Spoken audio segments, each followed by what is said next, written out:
All right. What is up, and welcome back to How to Invest in Commercial Real Estate. Let's go. Is my microphone in the right place? It is. Okay. You're good. Right. You're good. You're talking to the Okay. mic. Welcome. It's his first time. Check, everybody. check.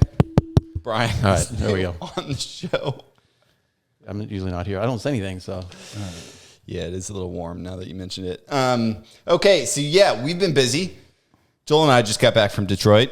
Andy was there. Brian was playing Andy's hometown in Detroit. tennis. Yeah. Hit a rough patch after 2008, but it is coming back. Detroit was nice. It was like a giant Tulsa. I've always liked Detroit. I've been there a few times. Definitely a nice Midwest city. Felt like the Midwest. What were you doing in Detroit? Touring the Lansing property that just came out last week. Yeah, filled up in 2 hours. Under 2 hours. Hour 45. Hour and 45. I mean, that's really, really good. bad. We're super excited about that. 3 million or so? Yeah, it was a good looking deal. Really amazing intersection right across from a Meijer, which is like a Walmart, big grocery store. There's brand new lots of brand new pads around it. There's a 7 Brew. There's a brand new Panda Express. I think there's a brand new Taco Bell. So really great arterial access right next to the highway. I think traffic counts are over 40,000. Yeah, at the center. So yeah, it was very busy, relatively full. It was in great condition. I think it's a simple business plan. You know, we're going to take under market rents and take them to market as they expire. I think the lender pointed out, Chris in his email, that like 75% of the tenants expire during our hold period. That is exciting for us because we're going to renew or replace those tenants with higher paying.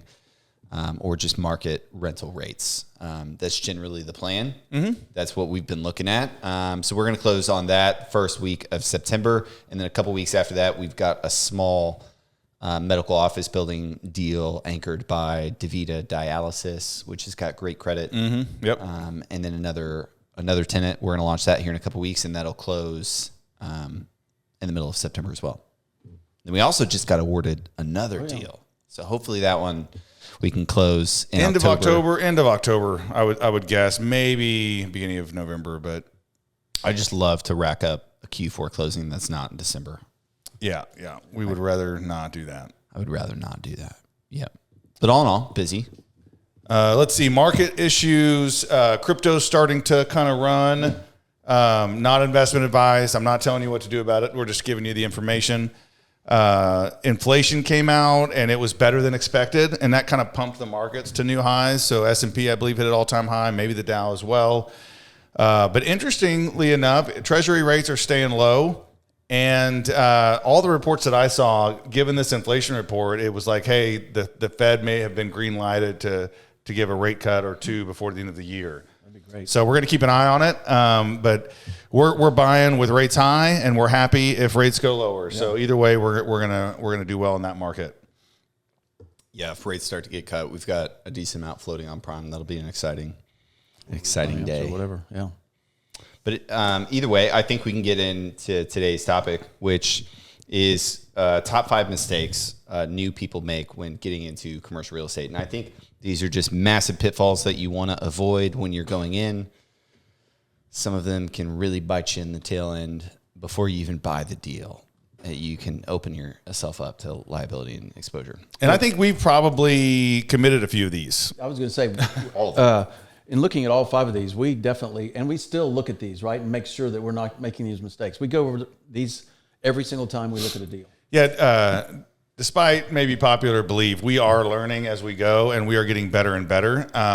We have a couple of deals in our portfolio that we've done that we wouldn't do again. Mm-hmm. Yep. Every time we have a deal, we kind of learn what we didn't learn, we didn't know.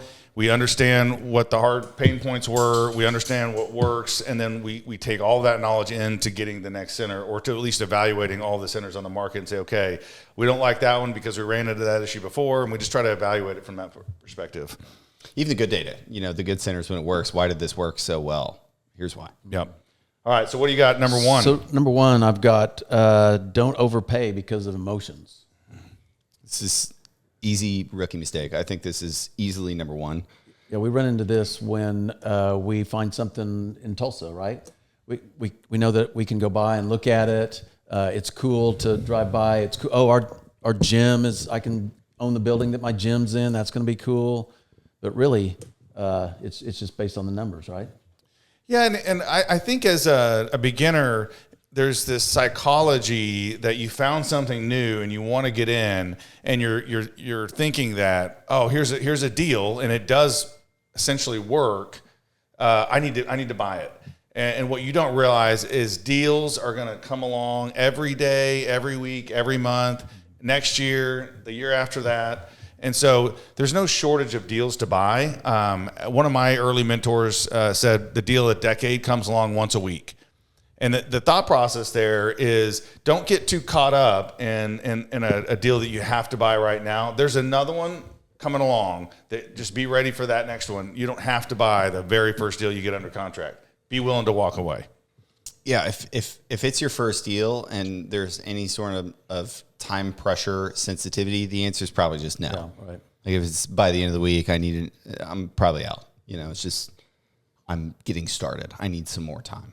It's kind of like buying a house, right? You can fall in love with the house because you think it's just perfect, but you miss out on it. Another house comes along. So yeah, and I would say this is the main reason we don't buy in Tulsa, the greater Tulsa metro area. We have tons in Tulsa, but compared to what we own, it's a very small percentage because it's way easier, in my perspective, to buy out of the market because you're solely relying on the numbers and the data. Yep. Nobody is going here. You're never going to drive by it. You may never see it again. You may not see it initially.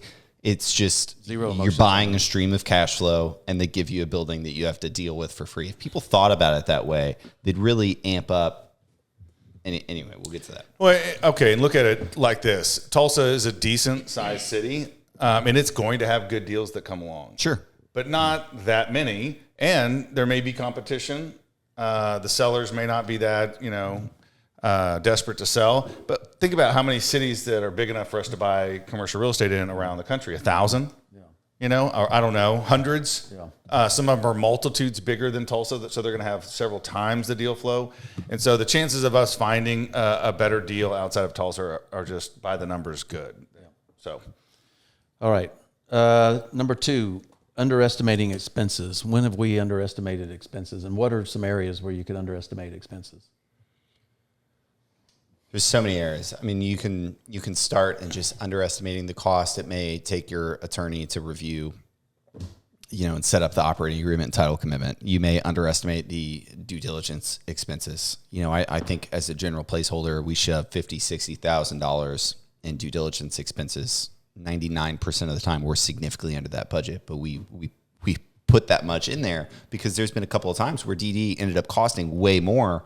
And you don't want to be breaking the budget day one closing and you're already over budget on something dumb when you could have just built another $25,000 into the budget.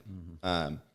Once you get into it, there's the big thing you're going to underestimate is any CapEx expenses that your tenants are not on the hook for, especially for retail. Now, apartments, you're going to be on the hook for all of it, so you need to estimate all of it. But really, like big items like roof, parking lot, HVAC, exterior lighting, even plumbing. You got to know what the leases say, right? To know who's responsible. Yeah, for you got to do a lease audit to find out, okay, how much of these expenses can I push onto the tenant? But likely, most of the CapEx will not be able to be billed to the tenants. And so we should just pull up a picture of a retail center. If you can pull one up right now, you can look at the peppering of HVAC units on top of the roof. Every single one of these is probably like $20,000. Every single one. There's a lot on the roof. Each one is like $20,000. When you look at the 5 acres of parking lot we may have, do you guys know how much it costs to replace asphalt parking lot? It's freaking expensive. Yeah. But even repairs can get out of control. One time in a center that we purchased, shortly after we bought it, the plumbing backed up and the sewer unloaded into several of the units. Oh, gosh. And I mean, that was an expense. There's literally shit everywhere. And you may have insurance that covers that, but we didn't have enough insurance to cover all of it, or for the damage to the tenants and things. And it was just a big cost that I did not plan on. So I think that's the area that you need to get familiar with. Talk to professionals in your area. You can call us, get our opinion on, hey, here's a center I'm looking at. Where do you guys see some expenses that I might be missing? And we'll give you our opinion. It's a lot of money, right? what the Lansing deal. I think we're building in, $300,000-$500,000. The Landon Square deal was $500,000. Laburnum, I think, has $800,000. Yeah. The St. Louis deals we did had $600,000 or $700,000 in reserves. We're talking about a lot of cash here, guys, that we go in up front just to make sure these expenses are covered. There's also one more. You definitely need to pay attention to it way more in multifamily and some of the other asset classes over retail.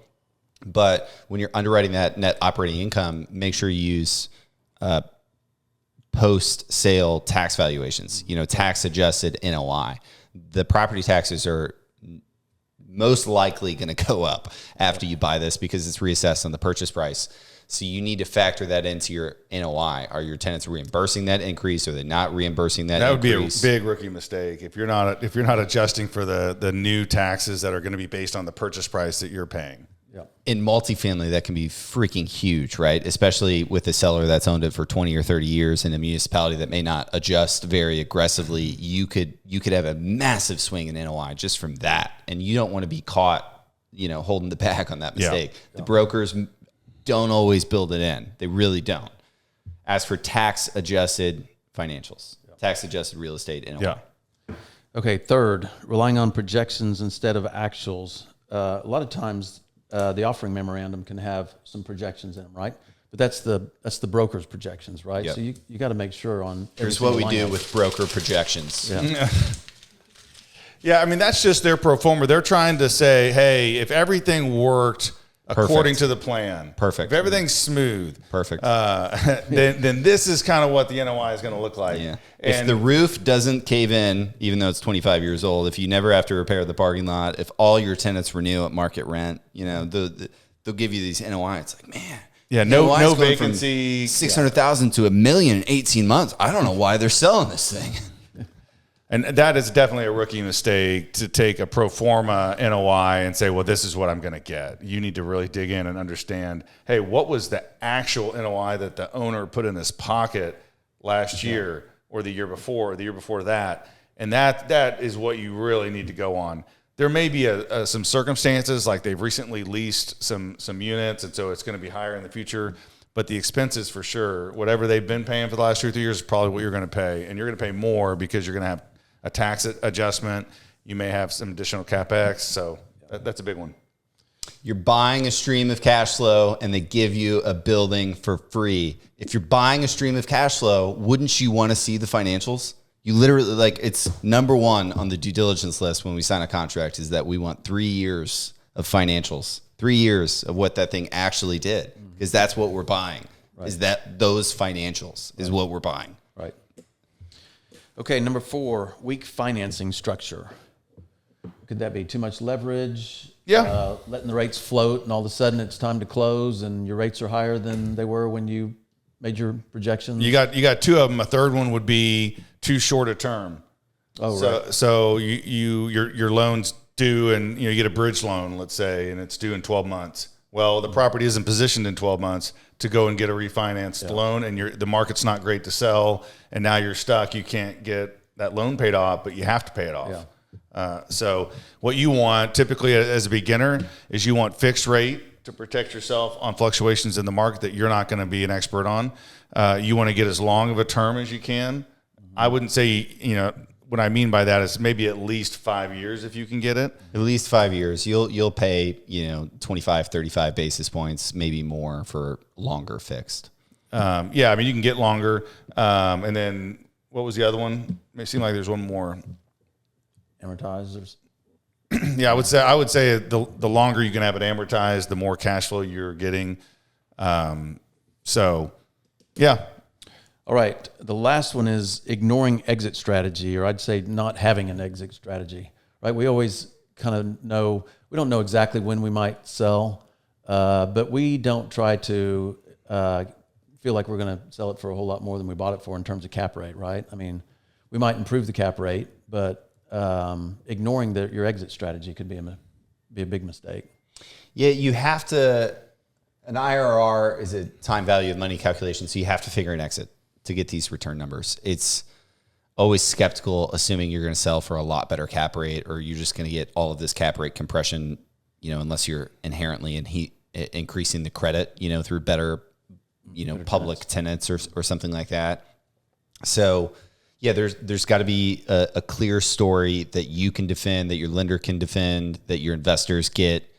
And we fight really hard to get the investors a lot of cash flow, so that IRR number isn't so pie in the sky, I guess. When you're only getting a 6 pref and they're telling you you're going to get a 25% IRR, so much of that return is baked into the appreciation, thinking they're going to sell it for tons of money down the road, even though it's not making money now. I'm always a little more skeptical of those inherently.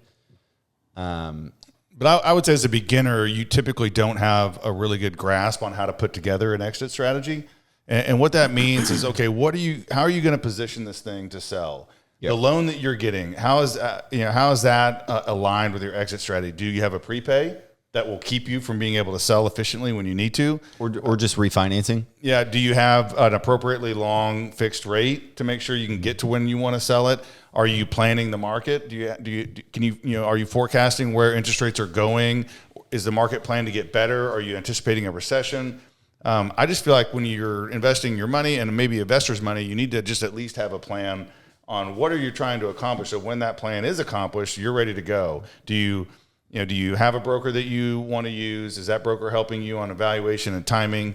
Are you factoring in commission costs and other costs to sell? Just things like that. Have a plan. So then when you go to raise money and people ask you these questions, you're ready to go. You look confident. Guys, this is the plan. We're going to lease these units. We're getting this type of loan. Our plan is to hold it for 3 to 5 years. We're going to exit. We anticipate interest rates to be lower. Cap rates are then going to come down. So it just makes you a better operator. Yeah, a lot of the decisions we make are based on, okay, what's that going to look like to a buyer when it comes time to sell? We might not know when we're going to sell, but we know we will at some time. So every decision we make is, what's that going to look like in terms of our exit strategy? Yeah, and we don't always have to make these decisions ourselves. A lot of the time, we're utilizing brokers who we think are going to sell the asset for us, or lenders who we think are going to refinance the asset to give us quotes. Brokers, it's a BOV, broker opinion of value. You get those all the time, which is them just saying, hey, if I were to list this at the market right now, I think it's around this price. Those are really important to get at any time. If you just recently added a ton of value, if you're getting close to a loan maturity, if you're thinking about an exit, if you're wondering what your returns may be, whatever it is, you can get some of this data. And then it's not so heavy on, oh, this is just Braden Cheek's opinion of value, or this is Braden Cheek's opinion of when we should sell. You should go get a lot of data out in the market and then collect that, and then you can put together some sort of qualitative analysis from there about the decision. Maybe present that to your investors or whatever it is, but you need to be thinking about the exit well before you buy it, for sure. Yeah. Right. That's it. Yeah, that's it for this time. We've got another offering coming out next week. Yep. So be looking for it. And then one will come out right after that. So, all righty, guys. Well, we will see you next time on How to Invest in Commercial Real Estate.